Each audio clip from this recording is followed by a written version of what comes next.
About Marketing is a podcast for business owners and leaders, produced by my dad, Steve Davis, and his colleague at Talked About Marketing, David Olney, in which they explore marketing through the lens of their own 4 Ps: person, principles, problems, and perspicacity.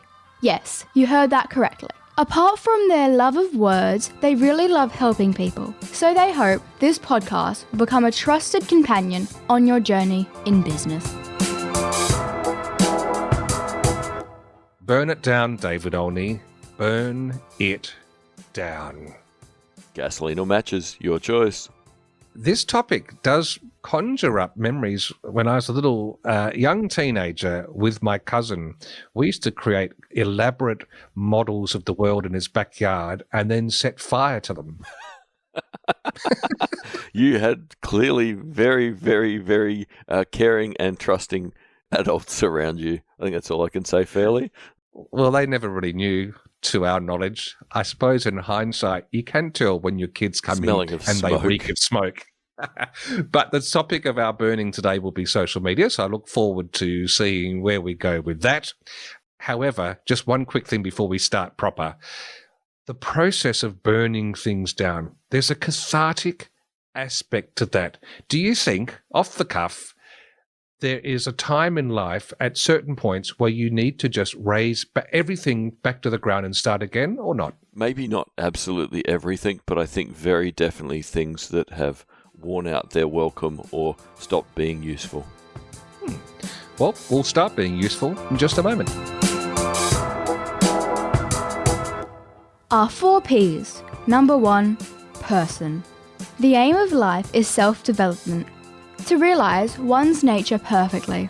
That is what each of us is here for. Oscar Wilde.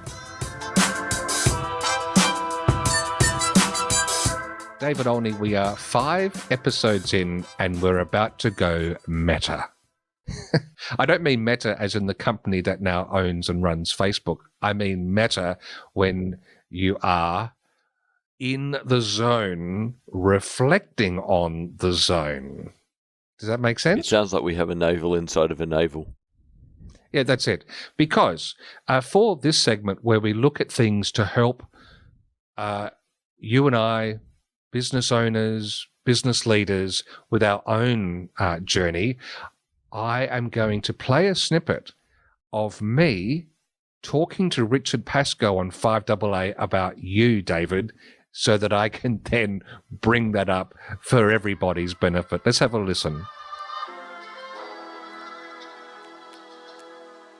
He had to adapt his plans and keep adapting as things go on.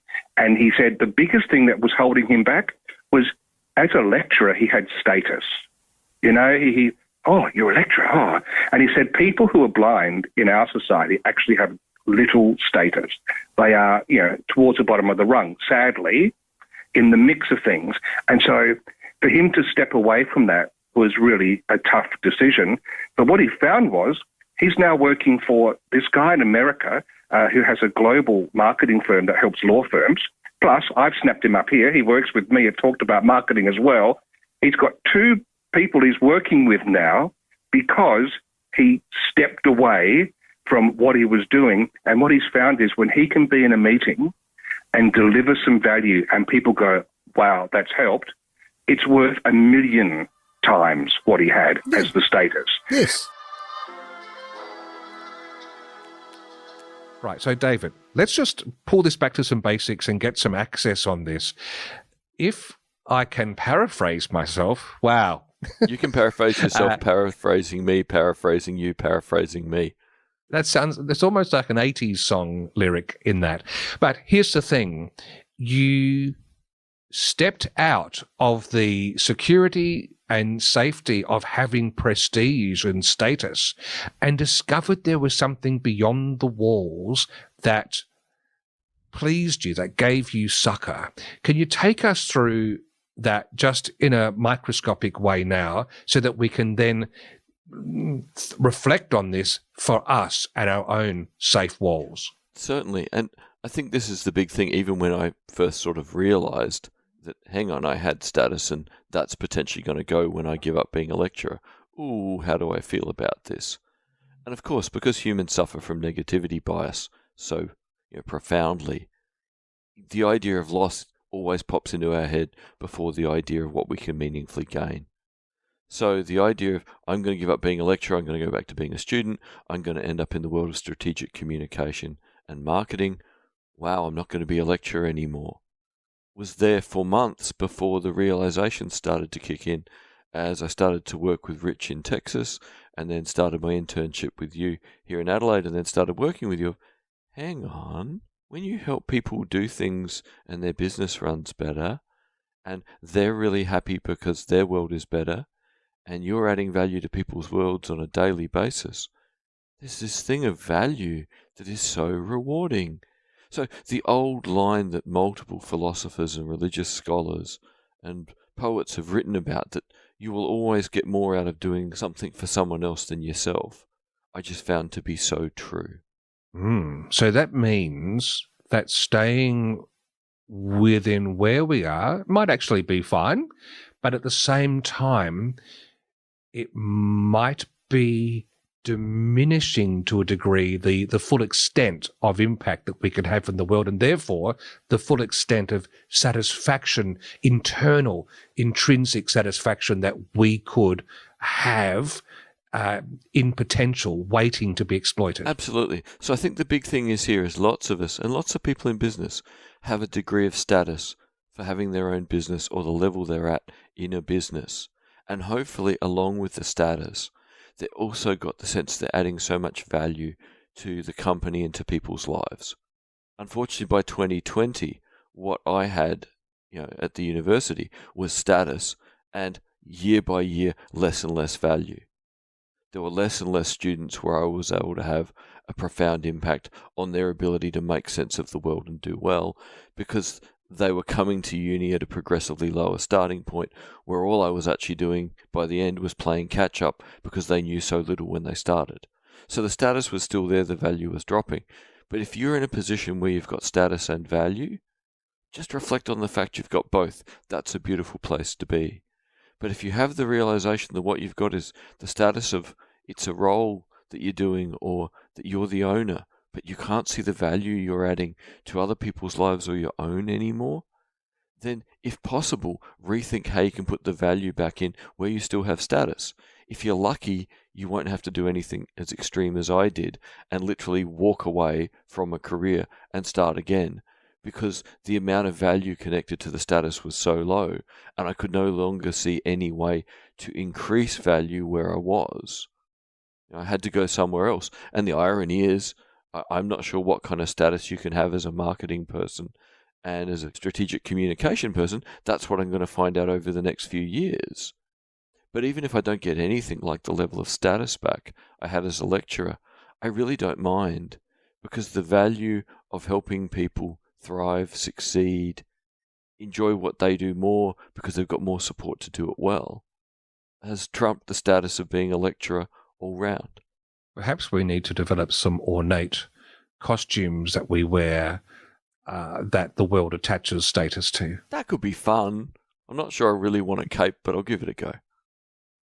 So what would be a heuristic, a little rule of thumb for measuring, for thinking, to trying to get to the crux of this? Because I know there are people who agonize over which BMW model they should buy or move up to signal status to the world. Now, to me, that's an extrinsic hack to try and get a faux version of status. It's not coming from the inside. So have you got a thought, having been through this and reflected on it publicly, what should we ask ourselves? Where are the symptoms? Where's the evidence that's pointing to a lack or an opportunity? I think we'll stay with the BMW just because it's something probably a lot of people can connect with. If you want it because it will up your status, that's one thing. But if you want it because it will be the perfect vehicle to go somewhere you really want to go with your family and friends, it'll be the perfect vehicle for being able to travel around Australia on your next holidays. It will fulfill all these things that you want to do that make balance and joy in your broader life, then that car's got status and value. But if it's simply you're buying that model BMW and you hope people will go, wow, it's that model BMW, if that's where you're stuck, have a rethink about, what does work look like? What does work-life balance look like? Have a think about how you can only appreciate that beautiful car in such a shallow way. What's gone wrong? And so the other side of that is on the value end of the equation. Is it a case, we can never get away from this, do we, of looking at what you do from the perspective of the other? So you do a quick email back to someone or they've asked a question. Is this a case for pausing and saying, how will this person appreciate what I'm about to say? How can I make this valuable in a way that they're really thankful that I took the time to answer and answer in depth or answer eloquently? Is that the other side of the equation of moving beyond transactional motivations in how we deal with our clients and others to really trying to be inspirational? Well, I think we're back to Josh Bernoff's rule. Never forget that if you're writing to someone or about to talk to them on the phone, their time is more valuable than yours. Because if you don't think from that perspective, what are you really adding to their day? And what are you signaling about yourself? And what kind of person are you going to be? If you always work from the perspective that their time is more valuable than yours, you're going to be clear, precise, you're going to try and be engaging, you're going to try and get the information across in the smoothest and most engaging way possible. And if at the end of the day you reflect on that's who you are and that's how you behave, that's a lot more rewarding than remembering that you just smashed out 3 sentences of drivel in an email and hit send because you just wanted the issue to go away. Well, there you go. I hope this has gotten off to a good start for you, given you something to think about and is valuable, dare I say it. Our 4 Ps. Number 2, principles. You can never be overdressed or overeducated. Oscar Wilde.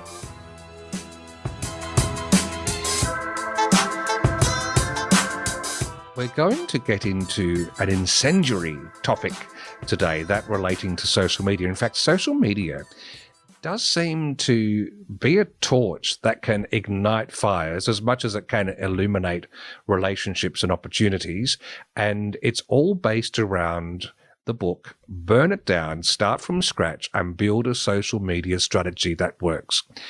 David Olney, why did this book come across your reading menu in the first place?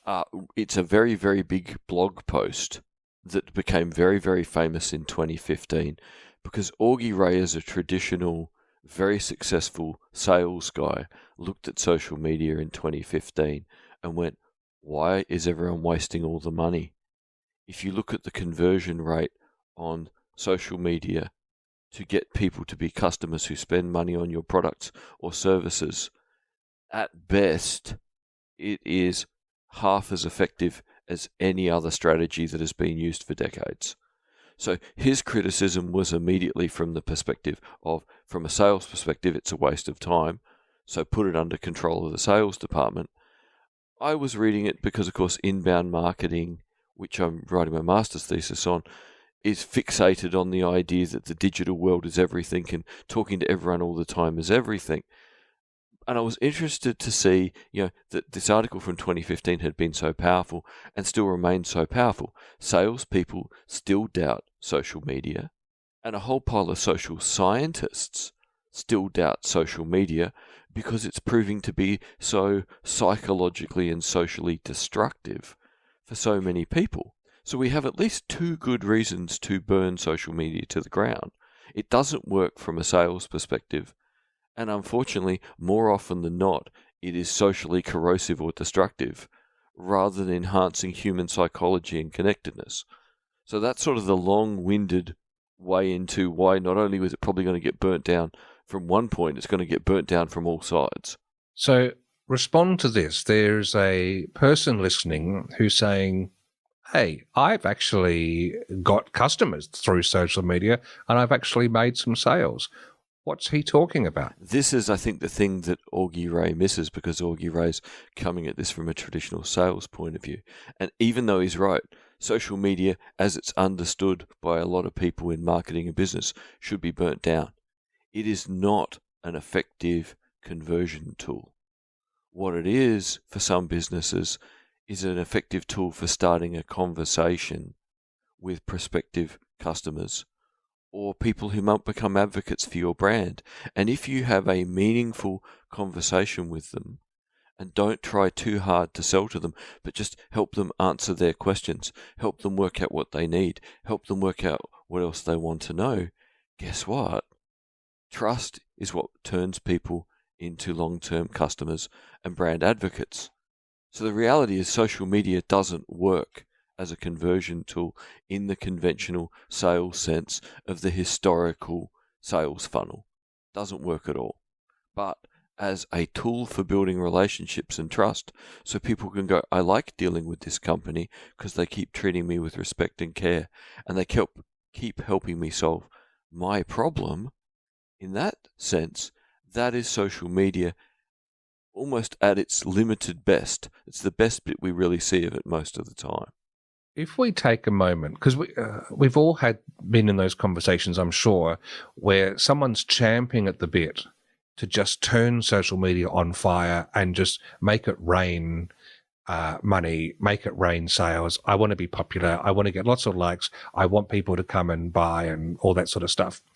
If we take a step back as social media users and reflect on what it is that we stop on when we're scrolling through a feed or engage with, it's bizarre how it is typically, for me, a common one is every now and then, about twice a year, I have a huge, I wash my shirts all year round, but there seem to be a couple of times a year where they all seem to converge at once. And so there's a clothesline full of purple and pink shirts. And so the photographer in me looks at all those shapes and patterns, and I can't help myself. I take a shot and I share it.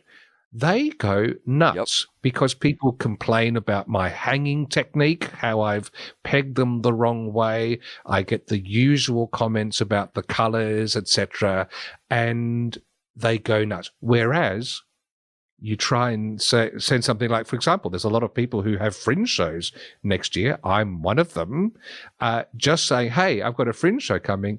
You're going to hear a few likes from some dear friends, but generally crickets, because one is delving into just the humanness of life, and the other is, I can smell someone's trying to sell me something. And that is the key difference. Like the bunch of shirts in the photo is so human. We've all tried to work out how to hang a shirt so it gets the least crinkled on the line, and we've all failed repeatedly. And anyone who says they can do it better should share a photo so that you can confirm, because I don't believe them. But it's also such a human thing we're engaging with at that level.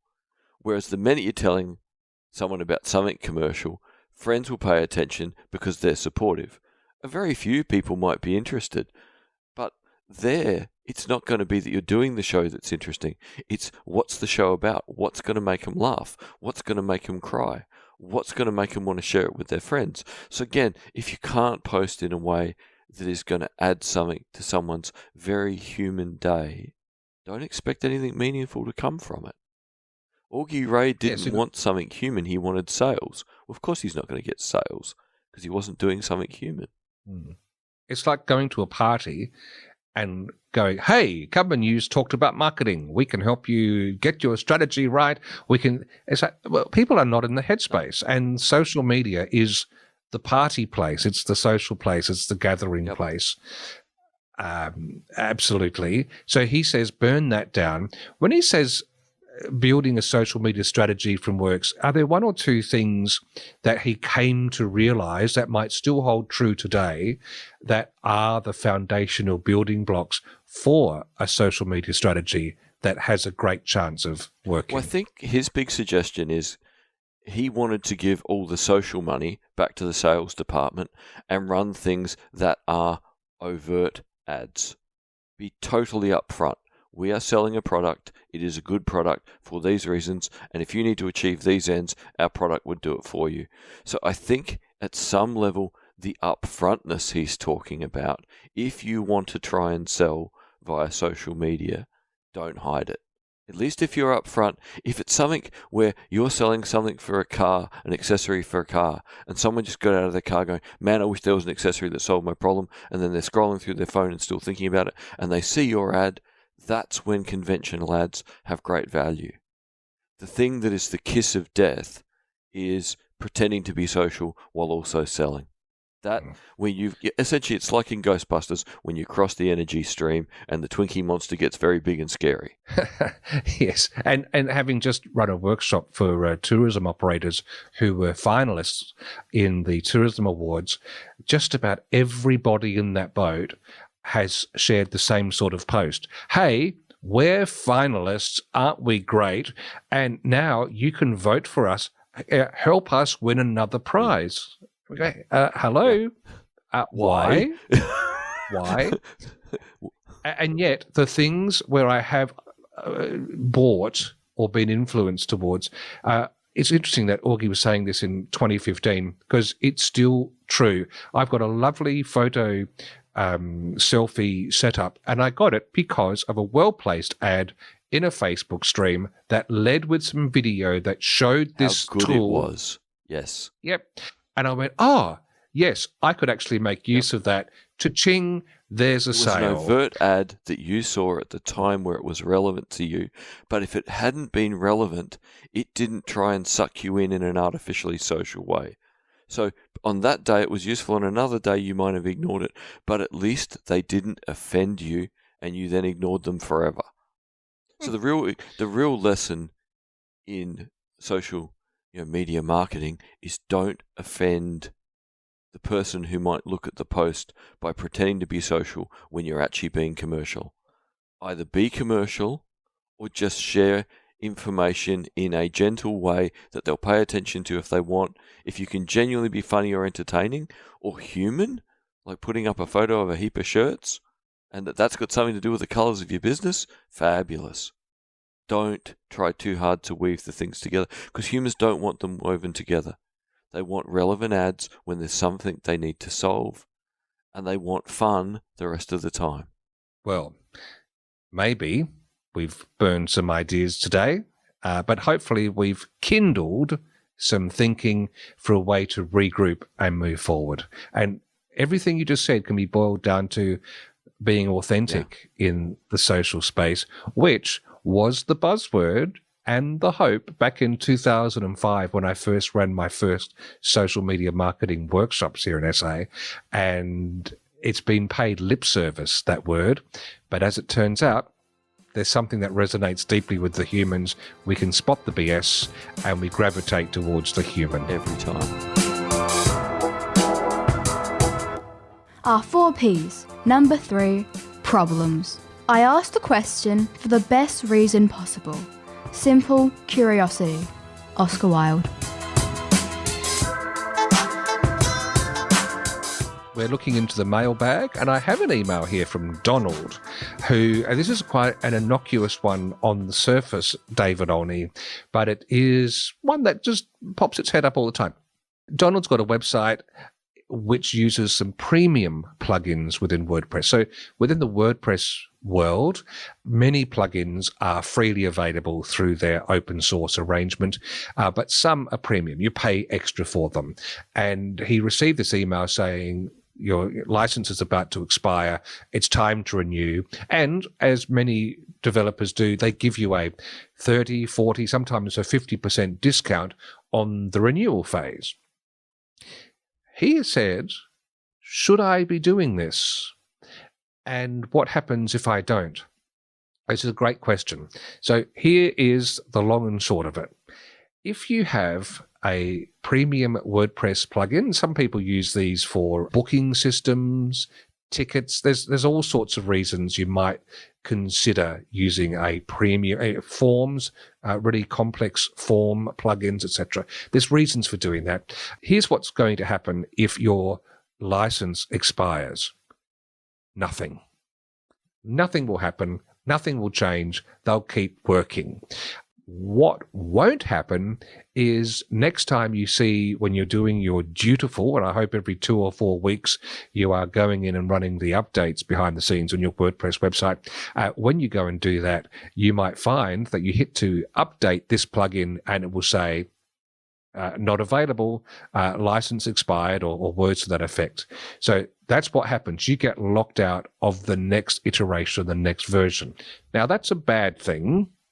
So my short answer is yes, if you're still using a premium plugin, just like any other plugin, you've got to update it. It needs updating so that you get access to the goodness as things are developed, but also the things get hardened against those creeps who try to hack in and exploit vulnerabilities in plugins. So a short lesson from the mailbag today on behalf of Donald for everyone. Yes, you do need to renew your premium plugins. If you happen to miss the expiry date by a few days or a few weeks, which Donald almost did because the renewal notice went to his spam box, don't panic. Everything will still work. And the moment that you pay the money to have another year of support, you will get access to the updates that are available. Our 4 Ps. Number 4, perspicacity. The one duty we owe to history is to rewrite it. Oscar Wilde.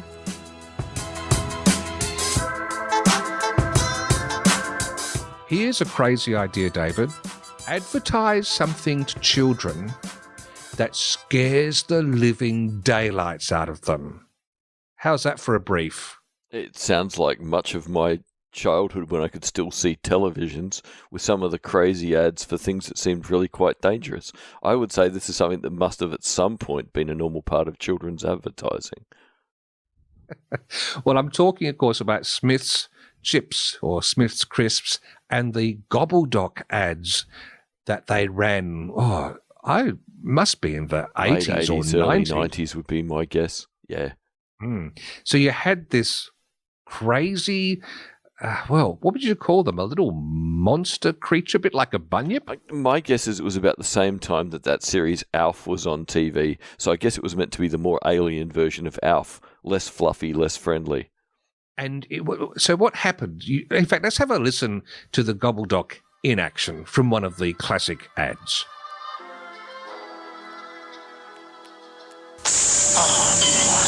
This is a Gobbledok. He comes from Doc, the potato planet, and lives solely on fresh potato crisps. Crisps with real potato taste. Be warned, Gobbledoks love Smiths, especially the new packs with a special seal of freshness that keeps Smiths even fresher and tastier. Chippy. From now on, best lock up your Smiths. In case of Gobbledoks. Oh, I'm actually getting some shivers just hearing that again. See, I must be the weird kid because I loved the Gobbledok because I could only hear it rather than see it. So I loved the whole chippy, chippy, chippy. Oh, that, my goodness. I'm actually thinking of taking that little snippet of what you just said there and putting it in my phone for whenever you ring me, David. Just think how many chips you'll eat. Could be bad. Yes, hopefully none.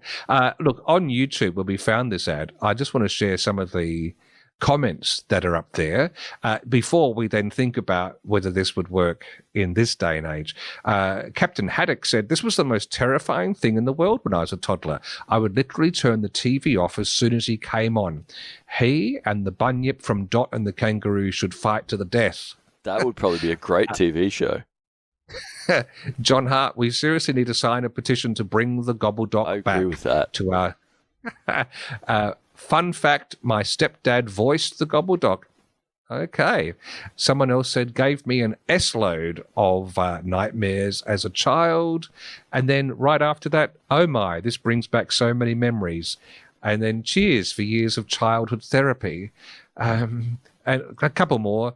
When I was a kid in 94 to 2002, I remember the school I was attending had a cardboard cutout of this thing in one of the unused classrooms, just sitting in the corner. And then someone else, this scared the living S out of me as a child, brings back memory, and so on and so forth. Look at this. So this is the sort of thing that you would love an advertising campaign to create, wouldn't you? This conversation, this back and forth being talked about. I think we've got a couple of funny things here. We've got the fact it got talked about heaps. That's great. We've got a classic mistake of marketing, and that is an ad campaign that made the ad people happy. And another classic mistake, and that is, okay, the adults spend the money. From my memory, adults loved the ad, but it's quite clear the ad was not great for small children. So we have an interesting thing here that it got talked about, but for the wrong reasons in a sense. It was an example of getting to the parents who spend the money, but then should it have been targeted more at time slots and programs where it was adults sitting on the couch eating chips rather than children? So here it seems it was good in that it got talked about, but there were some big misses. Yeah, and yet there's a polarization even within that, because not all kids were turned off by it. So let's think this through. The purpose of an ad is obviously to raise awareness, stoke some interest, build some desire, and lead us to take some action. Now, I'm sure many people at the time copied the Gobbledok going, chippy, chippy, chippy. In fact, I've just noticed that Roseanne, not the Roseanne, but a Roseanne commented that her dog was a puppy when the ad came out, and every time he heard the chippy, chippy, chippy part, his ears would prick up, and they named the dog Chippy. I'm guessing there were thousands of dogs that got that same name in those years. Yep. So I get the point that, yes, you don't make ads for the other humans so they can win awards. At the end of the day, they have to drive consumer behavior to want to buy the product.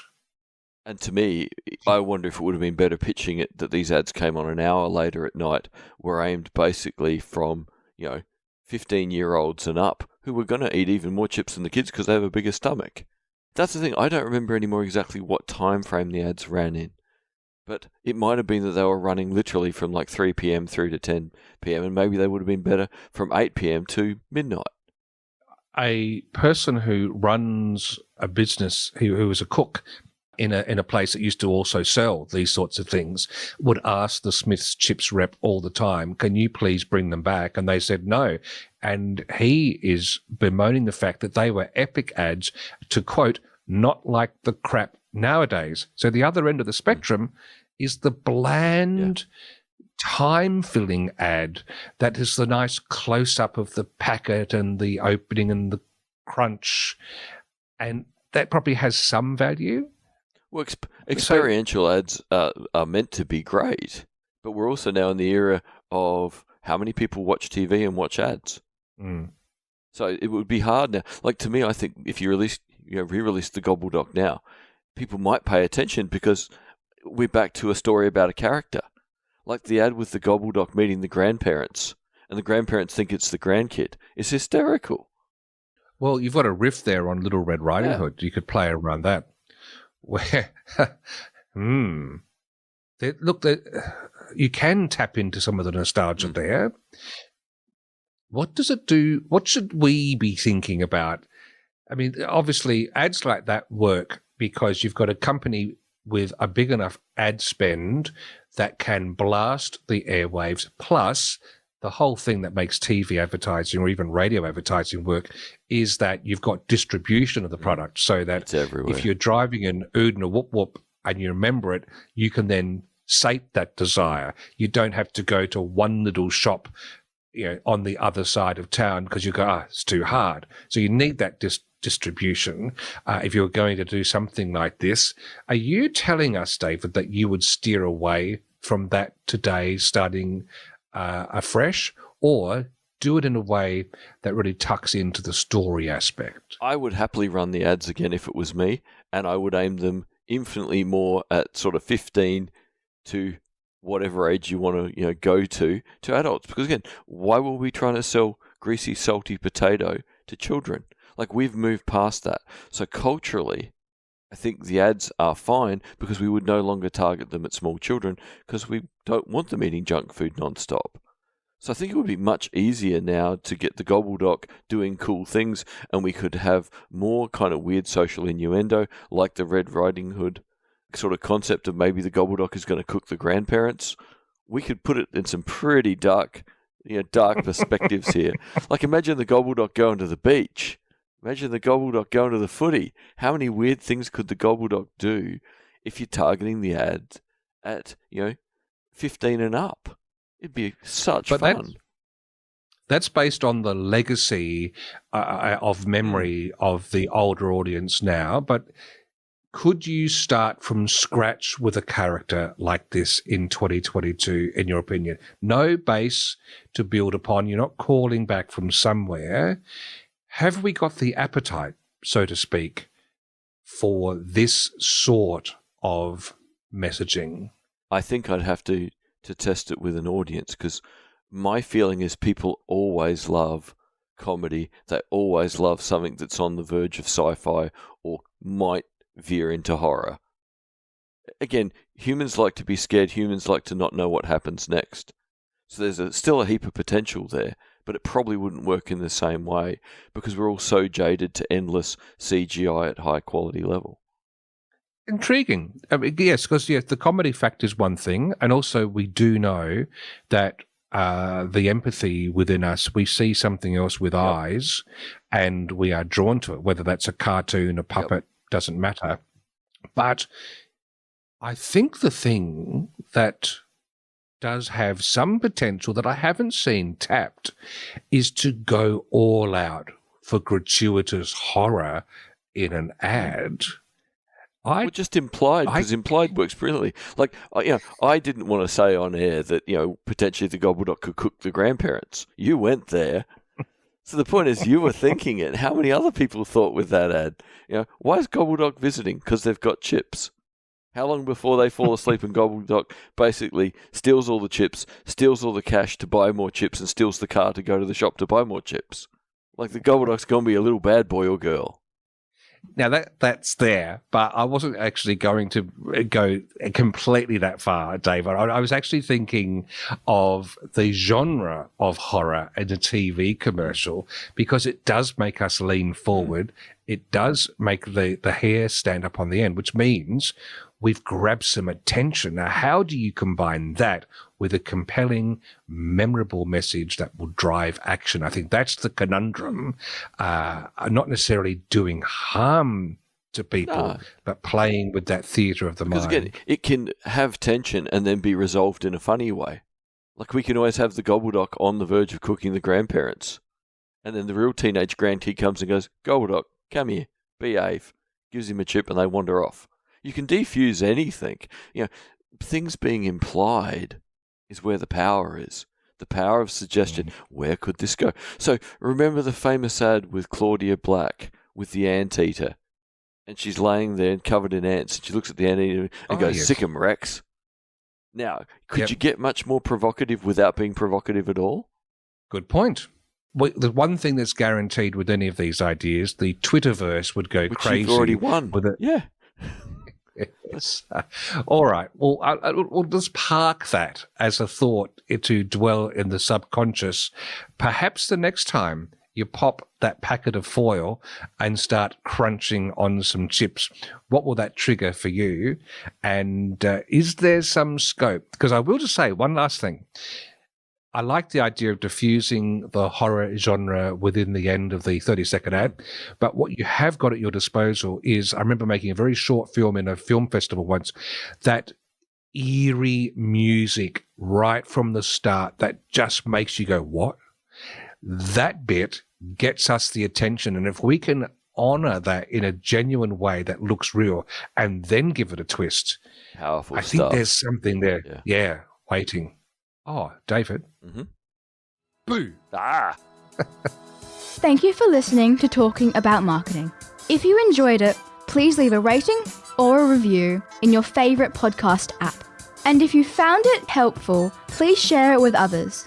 Steve and David always welcome your comments and questions, so send them to podcast@talkedaboutmarketing.com. And finally, the last word to Oscar Wilde. There's only one thing worse than being talked about. And that's not being talked about.